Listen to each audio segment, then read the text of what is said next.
I saw your post, and that's what really got me intrigued to speak with you. You do some great analysis on X, and I agree with I don't see all your tweets, but I saw a couple of them, and I agreed with your analysis. I like the one. There was one I saw about the because I've spoken to this about this on the show multiple times. I think the first one, Professor Pape. So something that Professor Pape mentioned to me weeks ago was about the Iranian strategy on why the axis is so important to control energy in the Gulf, the Strait of Hormuz, the Bab el-Mandeb Strait, and the Mediterranean. And that's why Hezbollah, the Houthis, and obviously the Strait of Hormuz is Iran.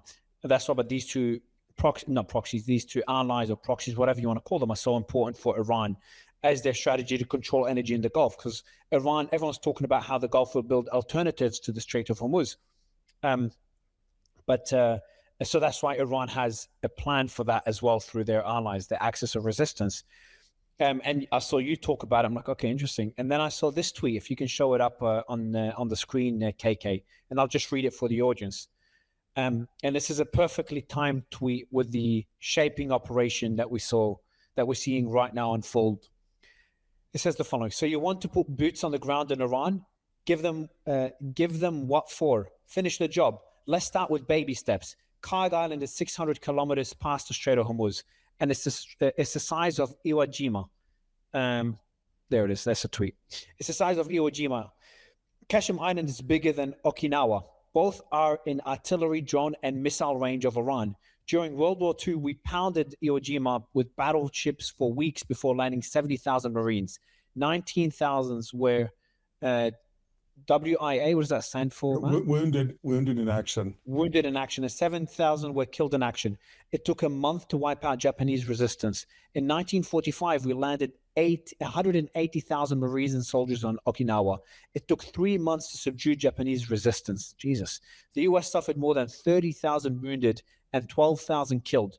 But what the hell? I'm sure a force of around 10,000 US troops can capture Kharg or Qeshm while being shuttled in by helicopters and tilt rotors. Is that it? Tilt rotors. Yeah. The Ospreys. The Ospreys. Okay. They fly like an airplane, then land like a helicopter. I know which ones you're referring to. From staging areas that are in easy drone and missile range from Iran. Or maybe we'll just bum rush our amphibious ships loaded with Marines straight into the Strait of Hormuz. For Kharg Island, tack on 600 kilometers, run parallel to the cliffs of the Iranian coasts. It should be a piece of cake. The Fox News military geniuses are all sure this is a great idea, and it seems like Trump is listening to them. God help our deployed soldiers, sailors, and Marines. And if you can, there's the map there. Can you expand on that, Mal? I'd love to get your analysis in your own words, how a ground operation would look like. Why are you even talking about this? Why a ground operation is something that is on your mind based on what we're seeing in the last few weeks? Well, personally, I wouldn't be thinking about a ground operation, especially not after the fiasco with supposedly the downed pilot rescue, if that's truth and not just a cover story for another operation where we lost helicopters and C-130s. I think that Trump would be very cautious about that. You can see in American media we're hyper-focused on American casualties. Everybody can tell you, oh, there was 13 killed so far, or 2 more killed the other night. And they don't spend a second on our media saying how many thousands of Iranians have been killed, or other personnel primarily at military targets that Iran has counterstruck. It's as if these casualties don't even exist. The only casualties that matter are our American military casualties, and it's still just theoretically 15, if that's the truth. Any attempt to land on Kharg Island or Qeshm Island, I think, would be much more difficult than Iwo Jima or Okinawa in World War II, because the Iranians have had decades to study our history and learn from things like the way that the Japanese were dug in on these islands into tunnel complexes beneath solid stone. In Vietnam, we really didn't understand the depth and width. I mean, the extent of what they call the Cu Chi tunnel complex, which was like right underneath of our nose, practically beneath our soldiers' boots the whole war. that later it became, evident that this wasn't just a few tunnels. This was an enormous complex. And we lost that war, right? Even though in the Vietnam War, we had 500,000 troops right inside of Vietnam, South Vietnam, 500,000 troops at the height in the late 60s. And we had 5,000 combat aircraft, helicopters, C-130s, you name it, parked right in South Vietnam. They didn't have to fly from Jordan and refuel, to get within missile launching range. They were flying back and forth over South Vietnam at will for the whole war. And yet we lost that war.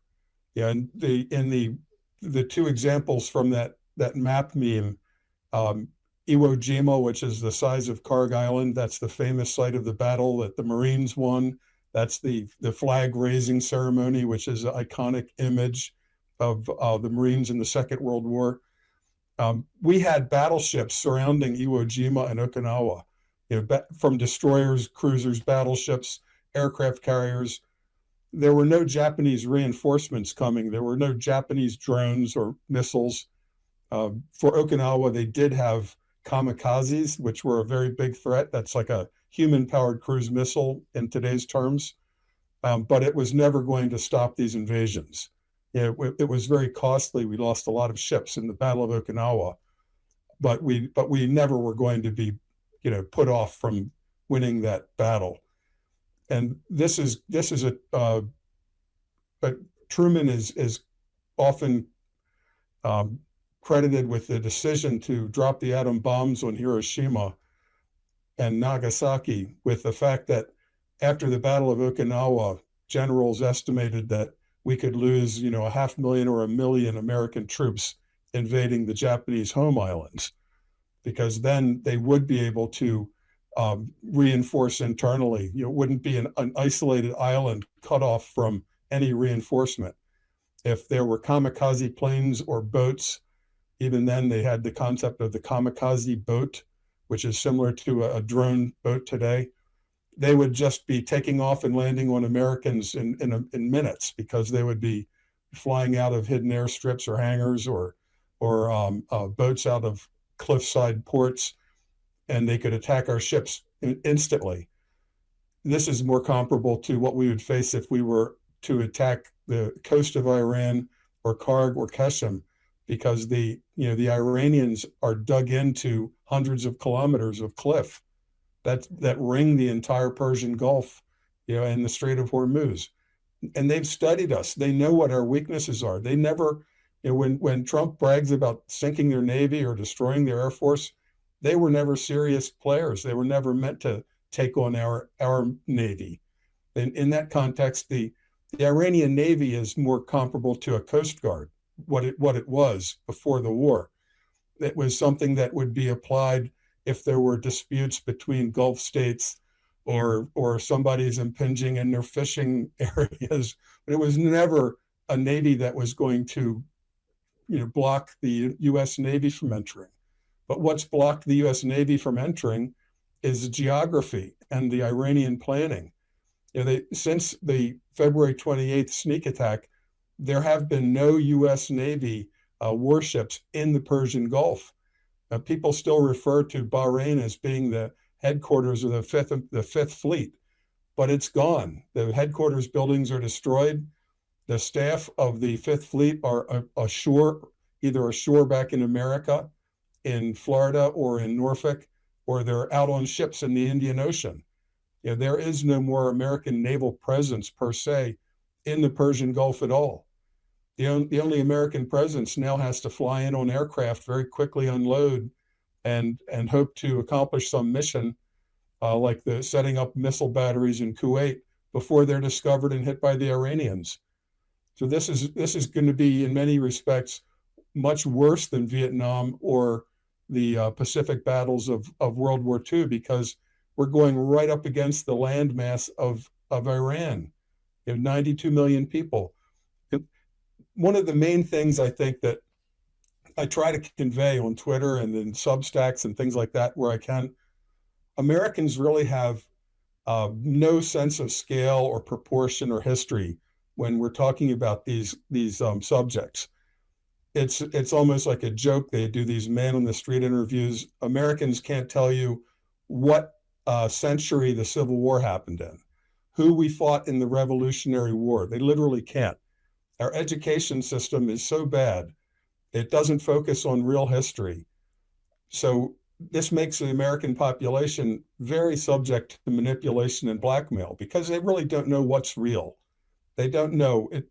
They don't know if Vietnam is bigger than Iran. If you asked 100 Americans, what's bigger, Vietnam or Iran, they wouldn't have a clue. They couldn't find them on a globe. So that's why I like to do these comparison map memes, because it puts it into stark terms. If Iran is 10 times bigger than South Vietnam, it has 6 times the population that South Vietnam had when we were in that war. It's as big as the American state of Colorado. That's like our most mountainous state. Iran is as big as 6 Colorados, and it has higher mountains. You know, it's just so I'm still seeing people posting constantly on X and guests saying it on Fox News, finish the job. We haven't even, taken one toe off of Iran. And they're speaking in terms of finish the job. To me, it's completely insane.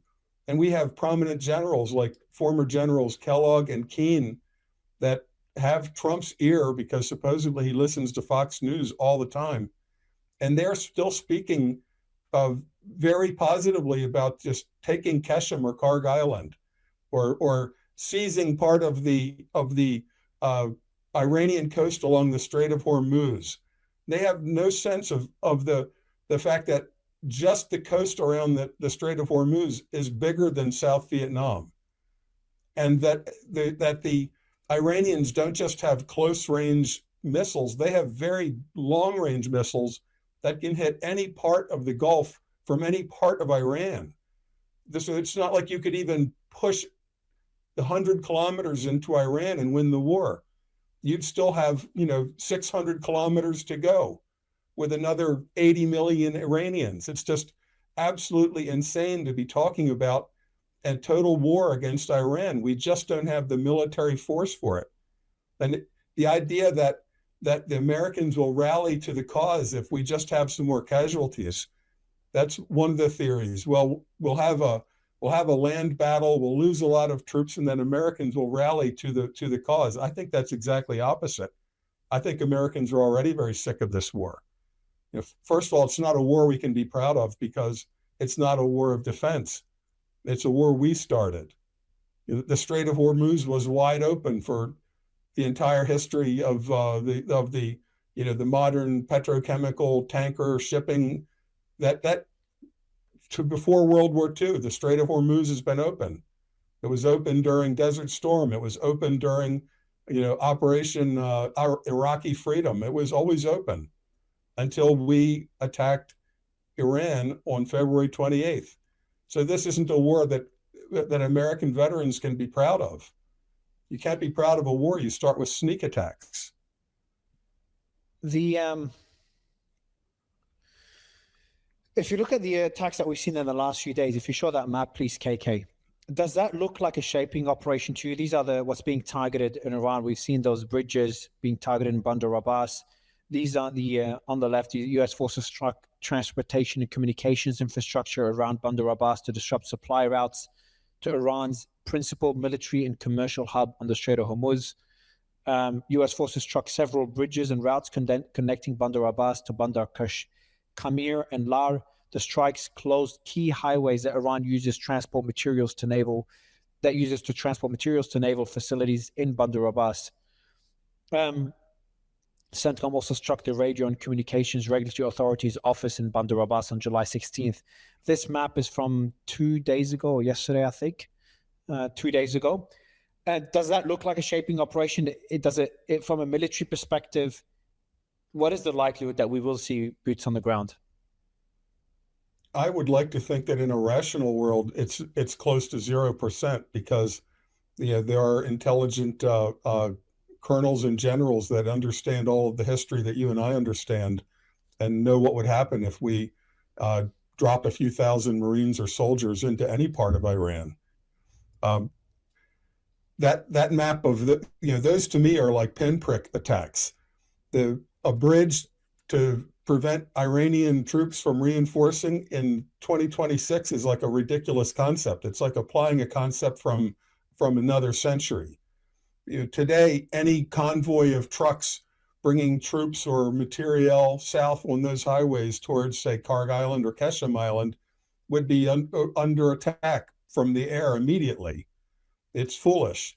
That in the Pentagon and in CIA headquarters at Langley, if you can like just conceptualize the Iran desk and the Ukraine-Russia war desk, okay, these would be like suites of offices, hundreds of people working around the clock on our American involvement with the Russia-Ukraine war and our American involvement with the Iran war.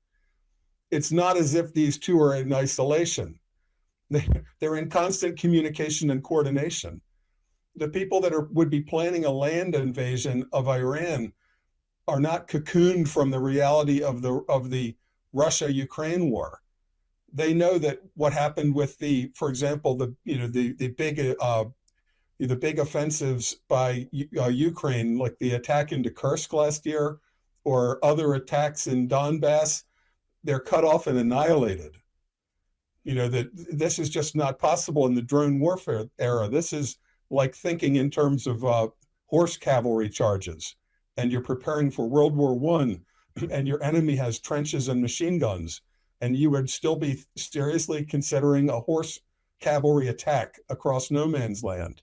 There may be retired generals on television talking about this, but I'm sure that in the Pentagon and in Langley, they're saying this would be a complete massacre if we do this. And I think that it's almost guaranteed, because the Iranians, everything has shown that they really are masters of the history of these military developments, that they would permit a landing. They would not try to hold the Marines off. They would allow as many Marines as possible to land on Kharg or Qeshm Island. And this is similar to what the Russians did in both the Napoleonic invasion and in the Hitler-Nazi invasion. You just give up ground. You let the enemy come in, and you build your forces deep inside of your country. Once, and this also happened in the Greco-Turkish War. Right after World War I, the Greeks were on the winning Allied side against the Ottoman Turks, which were in disarray after the collapse of the Ottoman Empire. And Ataturk was just one of the generals that were beginning to lead the new Turkish forces. The Greeks attacked. They took over half of Anatolia. I mean, their army swept eastward, deep into Turkey, and it appeared like they could advance at will. But you outrun your supply lines, and you're in it everywhere you go. You're faced with the enemies cutting your retreat lines, sniping. Those days equivalent of IEDs, planting mines. If we went into Iran, I think that we will lose everybody we send in. The more that we send in, the more that we'll lose. And the Iranians have been very open about saying so, that come on in, we welcome you. And in this era, because the only way we could get troops in there wouldn't be by ship. So the idea of just having battleships pounding Kharg Island or Qeshm Island, and then landing Marines in landing craft or these tracked amphibious vehicles, that can't happen, because we can't even bring our ships through the Strait of Hormuz or near the Strait of Hormuz. So it would have to be by Ospreys, which would be the first option. And so an Osprey is a twin-engine tilt rotor that takes off the wings turned vertically, and the two gigantic sets of propellers lifted straight up. Then these nacelles go forward, and it flies like an airplane. Why that's important is they fly twice as fast as a helicopter and twice as far, almost twice as fast, but their range is much greater. That's what we have on our amphibious ships offshore, these Ospreys, but they only carry 24 Marines and 4 crew. So So 28 Marines are on this aircraft. Anybody with a shoulder launched anti-aircraft missile, a man-pad missile, can take that under, can fire on that very easily. While it is coming in, it has to transition from forward flight to hovering mode, and it's a big target. Then it would be fine if you were fighting in Venezuela or Grenada or maybe Libya, but against Iran, it's a suicide mission, because they've prepared these islands for years. In fact, Qeshm, they call it Missile City. It's the entire underground of Qeshm is a warren of tunnels, and the surface of Qeshm is tougher than like the surface of the moon. Just anybody can look on Google Satellite View and go down to Street View and virtually drive around Qeshm Island and think you're a Marine. You've got to attack across that terrain. It looks like another planet. It's so rugged. It's a tourist attraction because the geology is so extreme on Qeshm. And Kharg Island, little Kharg Island, is so critical. You have to assume that it's been totally tunneled and mined and prepared with booby traps and ambushes. And the Iranians understand they can't reinforce their coastal area or these islands. So everything that they need for the defense of these islands is on these islands. They've been preparing for this. They know that so taking out a couple bridges in the hinterland of Iran north of the Strait of Hormuz is like meaningless, because they would never have a defense strategy that depended on sending truckloads of reinforcements. And to me, this is complete madness to think about landing troops here. We don't have anything like the force that we had in World War II or even Vietnam. And in both of those wars, we had conscription. And the Americans, for most of the Vietnam War, most Americans supported the war until, say, 67 or 68. Most Americans were still patriotic. They believed we were fighting the communists, that we had to stop them in South Vietnam. Only by the later part of the 60s did the feeling really turn against the war. In America now, the feeling is already against this war, that we started in a dishonorable way with sneak attacks. So there's already no patriotic fervor for this war. And we have no conscription. How would we raise a 500,000 man army today? We couldn't possibly.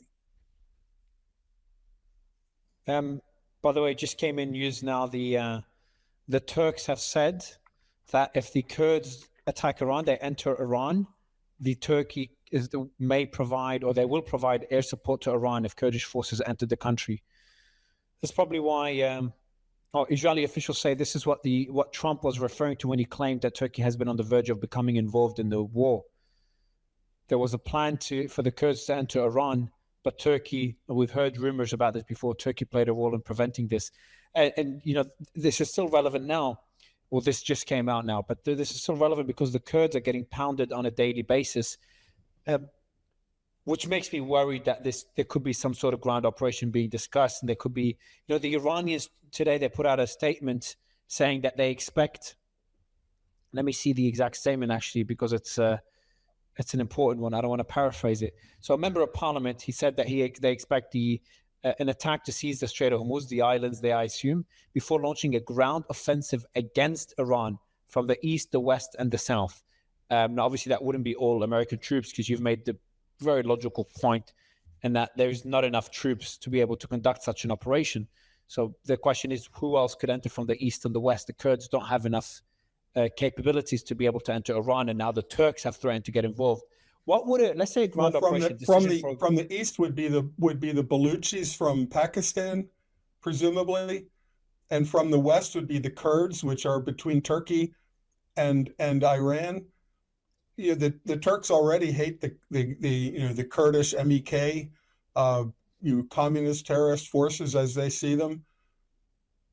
Again, when people start talking about an operation to move forces like this, they need to look at the Ukraine-Russia war and say this is over. This era is over. The idea of having 5,000 or 10,000 or 20,000 Kurds assembling, arms being passed out. You're going to quickly train them in modern drone warfare and pass out all of this. Where does this happen? You need staging areas for this. These staging areas are instantly seen by satellite.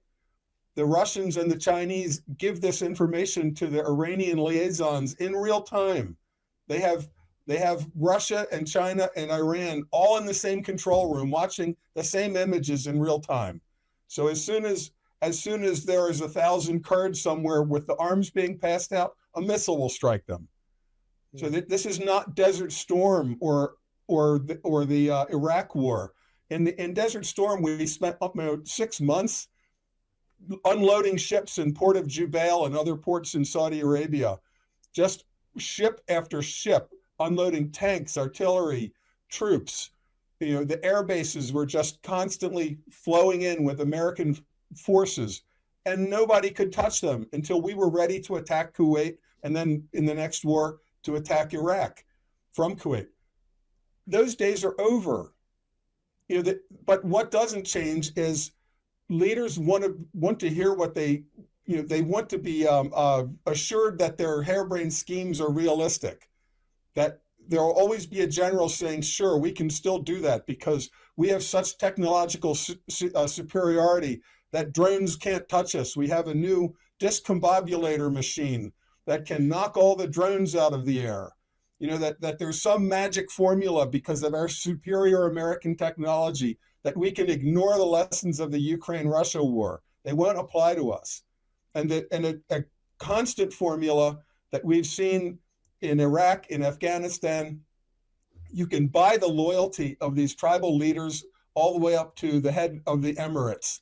You can buy them with what they call the suitcase handshake. It's the $1 million or the €1 million in the suitcase.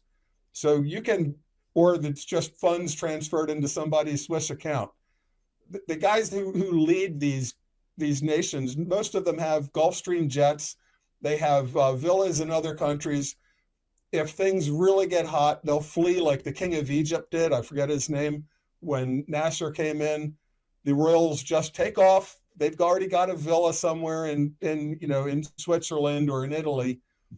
They leave the people there to deal with the fallout. When this is the same thing with dealing with the Kurds and the Baluchis. There are CIA officers being told, yes, absolutely, 10,000 men will invade Iran as soon as you give us the millions of dollars, the arms, all of the supplies. Yes, we'll be ready to invade Iran. And it's never realistic. But the money will flow and the word will go upstream. Yes, it's going to happen. We're all ready. Before the Iraq war, we were told that the Iraqis were just waiting to welcome us, that they hated Saddam and they were going to celebrate the arrival of Americans like it was World War II in Paris. And the Iraqi expatriates, exiles that had been living in America, were feeding this fantasy. They were the ones on television telling the American audience what they wanted to hear. Oh yeah, if you just go into Iraq, they'll welcome you. They hate Saddam. They're just ready for the Americans to show up. And the same dynamic continues where the Kurds will, as long as you give me the millions of dollars, I promise I'll have 10,000 troops ready to invade Iran. It's never going to happen. Is there any scenario where, so how would a ground operation look like? We talked about the Baluchis in the east. We haven't seen any strikes on them. We haven't seen anything concerning there. They're having clashes with the Pakistani forces. I don't think that there's any real, the Pakistanis have such control over them that this is a kind of the fantasy that locals will feed to their CIA handlers. Yes, just give me more money. My force is all waiting. Why are the Iranians bombing the hell out of the Kurds every day? What's their because concern? They're what not do they going know to that even. We don't? It's the same reason why we're bombing Kuwait and Bahrain. we're saying, don't even think about it, because as soon as you unload C-1 or C-17 in Kuwait and you bring those missiles up to put in an attack position, we already see it and we're already going to hit it. It's a way of discouraging even the formation of the possibility of a realistic attack. As soon as we see the assembly, a missile's in the middle of it. And you're talking about Bahrain and Kuwait. If there was a ground operation for these islands, you think it would come from Bahrain and Kuwait? I don't think that it's, again, how do the troops get there? They have to transition. If they're Americans, they have to transition from planes to helicopters. It's helicopter range across the Persian Gulf directly. But if you're coming from deeper, I think the combat radius of the Ospreys is like 400 kilometers, meaning 400 kilometers in, 400 kilometers back to the ship or to the landing base somewhere in the Gulf region. For helicopters, it's much less. It's like around 200 kilometers combat radius. So you have to unload these troops, the Marines, 82nd Airborne, Rangers. You have to unload them somewhere on a tarmac at a known airport where the C-17s and C-130s are landing, coming from Germany or Israel, with all of these troops in total secrecy that nobody knows about, which is already ridiculous.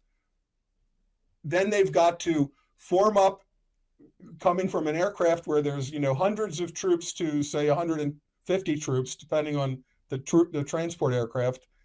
Then they've got to form up into platoons and load onto helicopters. So a half dozen aircraft land, and there's going to be 50 helicopters for them. And they can't all fly across at once because not that many troops fit in the helicopters. So you're going to be sending 1,000 troops at a time per lift over to Qeshm Island. And then a couple hours later, after the helicopters have returned to the landing base, refueled, more troops are put on the helicopters. And this is assuming none of the helicopters were shot down or malfunctioned, had to land for mechanical purposes. So every few hours, you're going to be bringing in another 1,000 troops. And meanwhile, on these islands, you have Iranian IRGC that are very hardcore with a manpad who have been waiting in a hidden spider hole in this moonscape terrain, which is just almost impossible for humans to cross.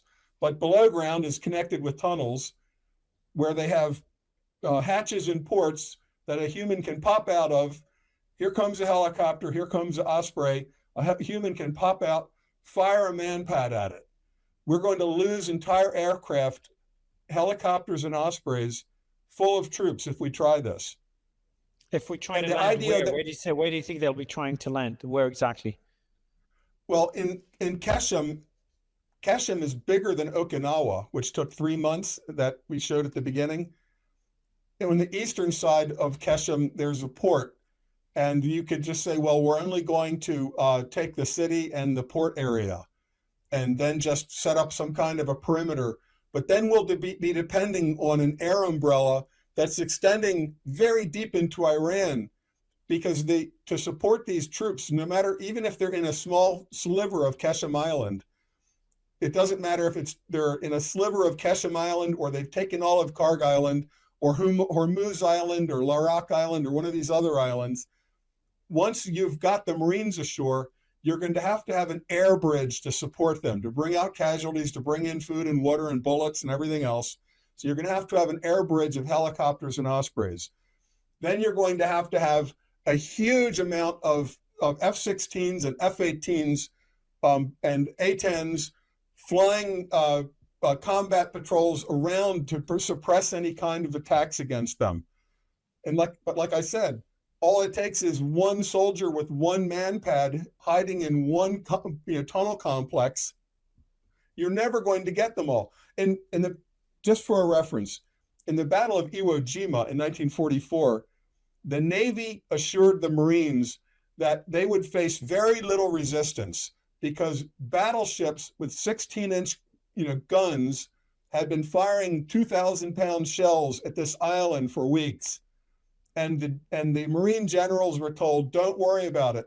There won't there'll hardly be any Japanese left alive on this island. We've pulverized it.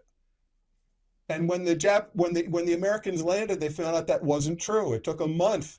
The Japanese were in tunnels that were impervious to our 16-inch shells and all the other guns and aerial bombs. The Iranians have had decades to prepare for this exact encounter. And we've seen from their other under the mountain missile cities where they have tunnels that are enormous, tunnels where missiles on trucks can pass like a highway, and they're hundreds of meters under granite, bored horizontally through a mountain. They're impervious to our bombs, and this is what we're going to encounter on these islands. And it won't take a huge number of troops. It won't be like the Japanese fighting with bolt action rifles and machine guns and light mortars. It will be IRGC that can jump out with an anti-tank guided missile or an anti-aircraft man-pad missile, and with one shot can destroy a vehicle that has a dozen Marines in it, or an aircraft with 25 Marines in it. Can the US do enough to degrade Iran's ability to shoot down those aircraft landing in Qeshm Island? No way. Because the troops, no matter if we were dropping bunker busters on them for weeks, which we're not, they understand all the physics. The Iranians are very smart. Their engineering is great. Iranians don't need to bring in Germans or Dutch to figure out how to build a bridge. The Iranians have their own, postgraduate engineering schools. Obviously, they build their own weapons, rockets, missiles. So if we have bombs that can penetrate 40 feet, their tunnels are 60 feet. And they just wait for the aircraft to be coming in, and then all they do is pop out. And remember, there's another parallel to Japan, the Pacific War.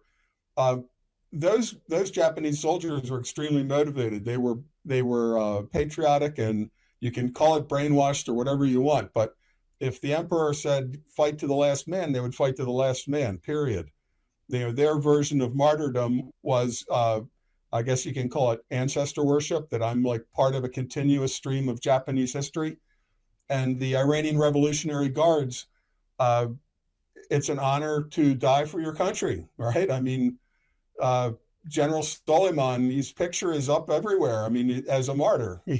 We consider him a terrorist on our side, but on the Iranian side, he's considered a hero. And okay, well, we can gloat and say we blew him up with a drone strike, but from the Iranian perspective, he died fighting for Iran. And that's as part of the resistance of the axis of resistance, which includes Hezbollah in Lebanon and the people in Gaza. That was number one on the memorandum of understanding, is the ceasefire, and it mentions Lebanon specifically 3 times in the first point. That Iran, we can say that's ridiculous, they're proxies, but in the Iranian thinking, I mean, I follow all of this extremely closely. Professor Marandi, you have one frequently. I watch Nima Al-Kashid's dialogue works, also excellent guests, and others. And you have to, if you don't understand the Iranian perspective on this, then you're just foolish. You have to look at the struggle through the other side. And anytime a democracy, let's say America is a democracy and Iran is an authoritarian country, let's just say, put that on the table. Trump has to worry about the midterms. The leadership in Iran does not have to worry about midterms. An authoritarian government can just demand suffering of the people. In the Second World War, the Russians lost tens of millions of troops. They didn't surrender. They didn't take a public opinion poll. They didn't have a referendum on whether they should continue to fight the Nazis. They fought because they had to. It was an existential fight, and there was public opinion really didn't come into it. So Iran, I saw today, there's supposedly polling in Iran. People are very bitter about the economy. They're very unhappy about the way things are going. So what? What are they going to do about it? your country is under attack. You're going to suffer. And another thing Americans don't understand, Americans really put all Islam into one basket and just consider it, Muslims, period. Like there's some small distinctions, but they fail to understand that Shia Islam comes from this resistance. That this is the branch that schismed off of Sunni Islam because they refused to submit to the way that the next leader would be elected or chosen by a council. They refused. Even if you kill us, we refuse. That's like a bedrock principle of Shia, and this is the home of Shia Islam is essentially Iran, and to threaten Iranians that we're going to obliterate you, and thinking that this will make them bend the knee, it's just ridiculous. It's just such a lack of understanding of the people that that are on the other side of this war. There was a report. Let me see if I can find it. Either concerns or a report that the Iranians were contemplating a ground operation against Kuwait, invading Kuwait. Maybe it was a threat being made as a way to deter, I can't find it now, to deter escalation by the US. Is that a genuine risk where if there's a ground operation against Iran, we'll see an Iranian operation against the Gulf, including Kuwait? There was even, one of my guests was talking about how the Iranians could even send troops by small boats to the UAE as one risk he was talking about during the March war before the ceasefire. Is that something the Iranians will be at least talking about from a military perspective? I seriously would doubt that, because right now, there's in military history, it's a constant swing of the pendulum between the sword and the shield. There's a period where the defense is very strong and it's very hard to attack. That would be World War I with trench warfare, and it's today with drone warfare and pervasive ISR surveillance. So you can't 10 troops in Ukraine. They don't even put 10 Russian troops together. It's like 3 at the most, because you just become a visible target. So even small boats crossing the Persian Gulf will stand out like a lamp. And then you have to still deal with American Apache helicopters and A-10s. Yeah, I think that in this era where, and I made a meme about this. I call it the porcupine strategy, or the porcupine defense, where there's these great pictures you can see from on the internet of leopards attempting to attack porcupines, and they're really sorry about it. Okay, they wind up with a face full of quills, and it can actually kill them because they become infected and they can't hunt, so they starve. Right now, the strength, the shield is very strong, and the missiles are strong. Nobody can stop the missiles. Iran's strategy has been brilliant.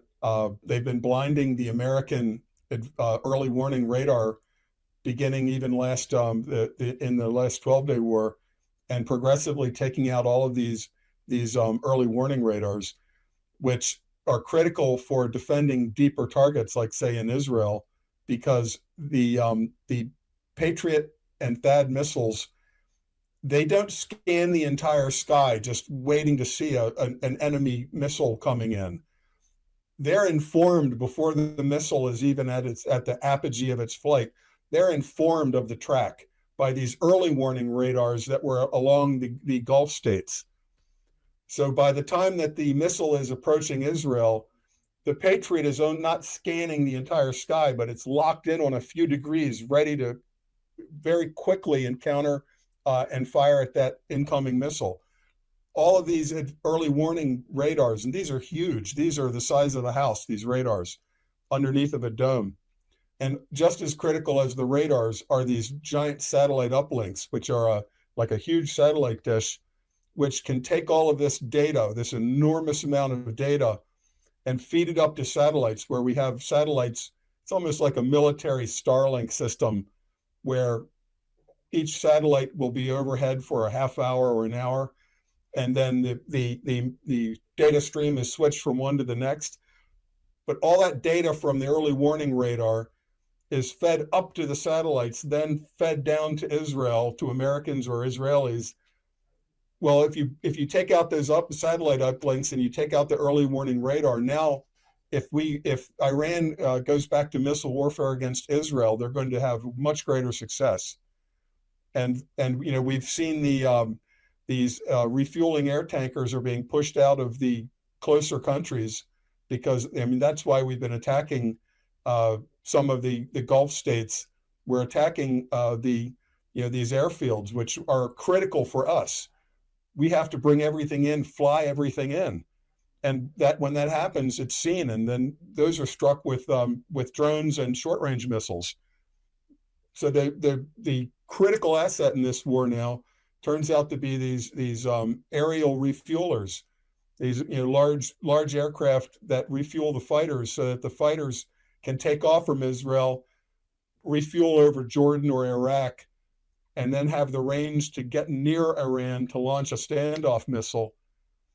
If you keep pushing those refuelers further back, everything becomes more difficult. Your sortie rate goes way down. The cost of delivering an aircraft close enough to launch a missile goes way up because it's doing multiple aerial refuelings. So now in Ben Gurion Airport in Israel and an Air Force base in southern Israel, that's where apparently most of these aerial refuelers are on the ground right now when they're not doing missions. And I think if there's an escalation that is going to include Israel, they're going to fire missiles right at Ben Gurion and at this Air Force base in southern Israel to destroy as many of these aircraft on the ground as possible. Because if you take them out, we're almost out of the fight. I mean, Iran has had decades to build underground tunnel complexes. So when we strike them, we're just blowing dirt off of the top of a complex. Our military installations are not dug into bunker complexes. They're primarily above ground. So a missile strike even nearby puts so much blast and fragmentation horizontally through all of these buildings, aircraft hangars, and so forth. An aircraft takes very little damage on the ground and is rendered mission incapable. It's not like it has to have both wings blown off. Just putting some fragment or overpressure blast onto these aircraft on the ground, they can be determined to be not mission capable. So yeah, we're fighting the wrong war. I'm sorry. When we see a report that there's that we saw one today, there's Black Hawk helicopters that have been damaged. Another that was yesterday. Significant number of Black Hawk helicopters deployed in Jordan were damaged, and then we see another report here that one F-15 Strike Eagle was also damaged, along with several other fighter jets and drones. So when we see a report like this damage makes them inoperable for a period of time, correct? Right, and it may make them require a high level of repair and inspection to determine that and this is the type of target that we've seen struck, for example, in Kuwait with these hangar complexes. This is where they're doing that work. So when you strike that hangar complex, and maybe inside are a half dozen aircraft that are being worked on, well, now those aircraft are destroyed completely, and the maintenance facility is now out of action. So America has had the luxury until this war of being able to fight pretty much on the cheap and doing it in a mobile fashion, where we can come into a country, put up cheap buildings, cheap hangars, all above ground, not worrying about being attacked. Really, we just project power. People don't attack us. We project power. We don't need to dig 40 feet underground into tunnel complexes because we're the leopard. Nobody attacks the leopard, okay? And Iran decided to become the porcupine, that they're not going to be a leopard to attack the American leopard. We're going to be a porcupine, and you're not going to be able to do damage to us. When you attack us, you do damage to yourself. But I think that the Iranian leaders have, I think that the Iranian leaders have decided that the tit for tat period is over. And if some of my phrases seem familiar, it's because I watch all of your shows and Nemo's also. But yeah, the tit for tat era, I think, is coming to an end. Especially after the state funeral for the supreme leader, that the mood in Iran is, let's finish this. And I think that is a similar mood happening in Russia. In Russia, they talk about the E-Day, escalation day, in terms of when are we going to take the gloves off and hit these factories in Germany and in the United Kingdom that are producing these long-range drones, which are then launched from Ukraine, but they're basically a German or a UK missile. So they're using Ukraine as a safe launching pad. As long as a missile comes out of Ukraine, you won't attack Germany, you won't attack Britain, even though that's where the missiles were made. So Ukraine is just being, so the Russians at the same time as the Iranians are thinking about a major escalation. It's time to do something definitive.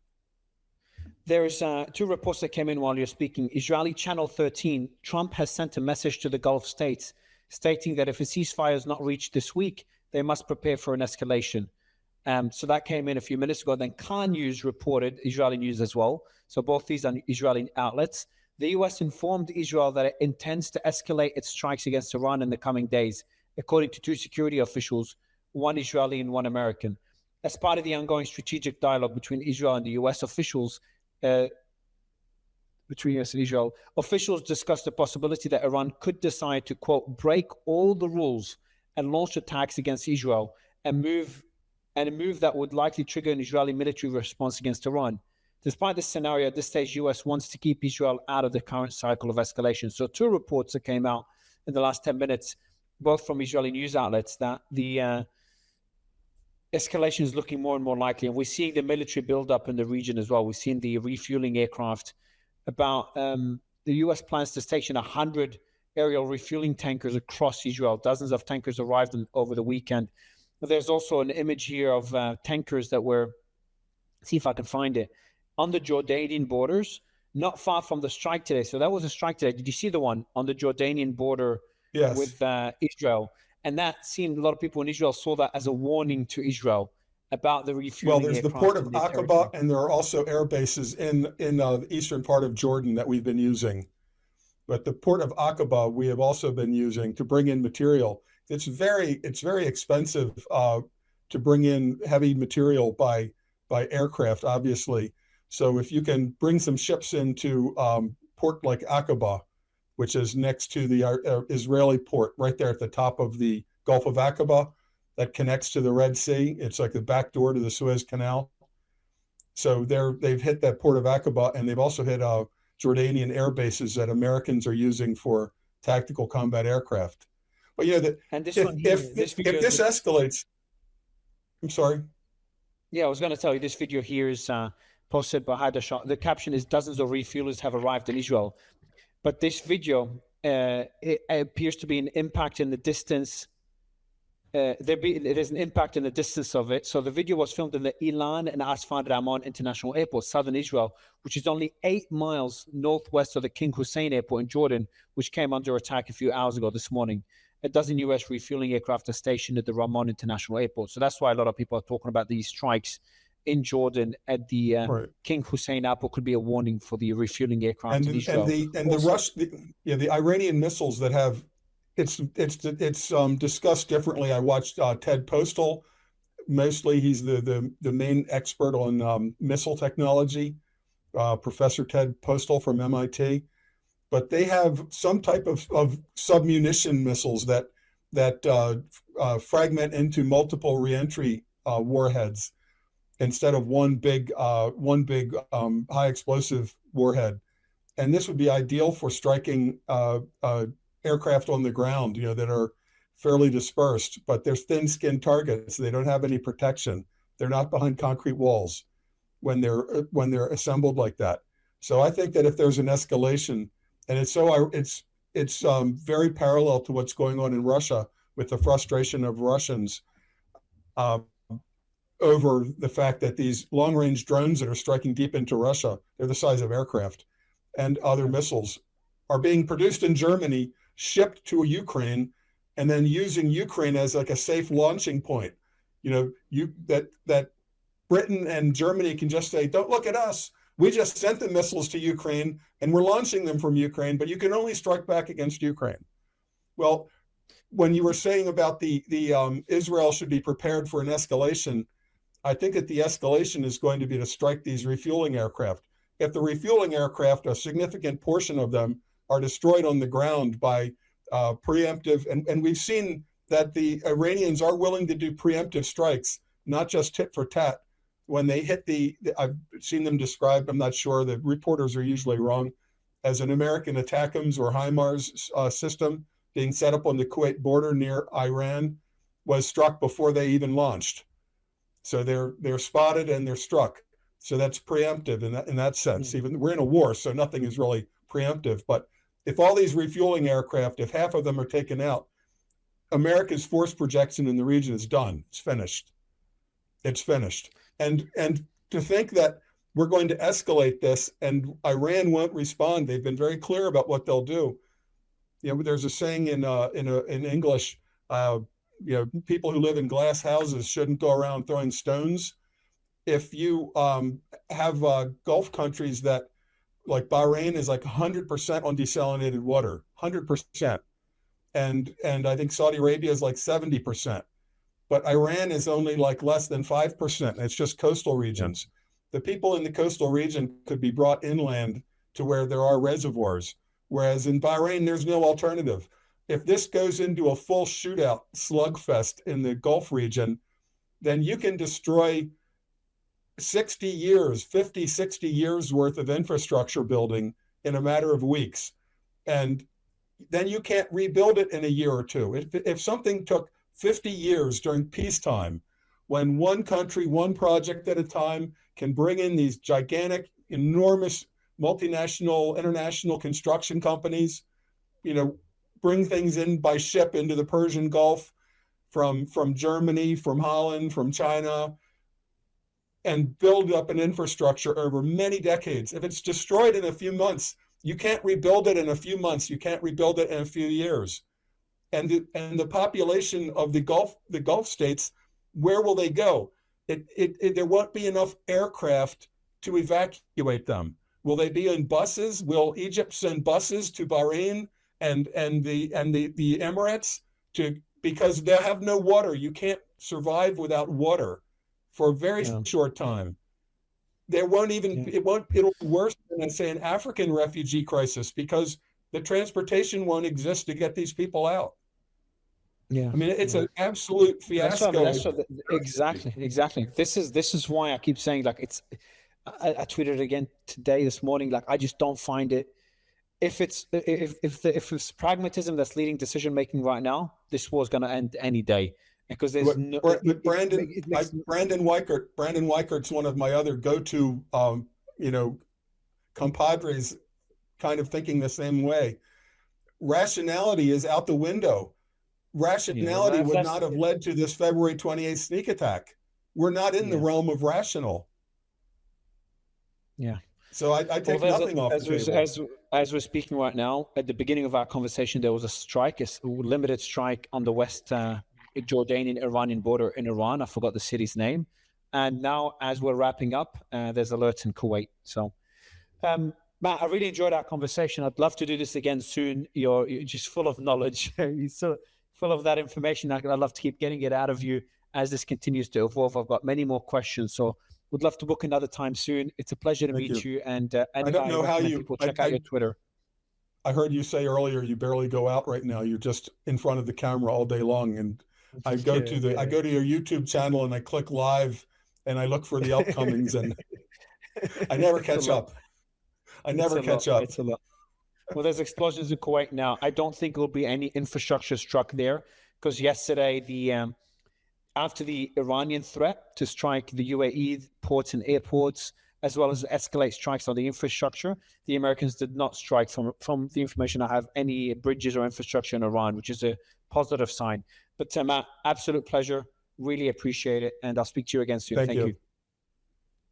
All right, guys, we'll be live again in any minute with Philip Pilkington to talk about the economic impact of this. I know we've tried to talk to Philip twice in the last week, had internet issues. It's been properly tested now. So we'll see you in a minute to have a discussion with him about the price of oil and what could happen if this escalates. Bye.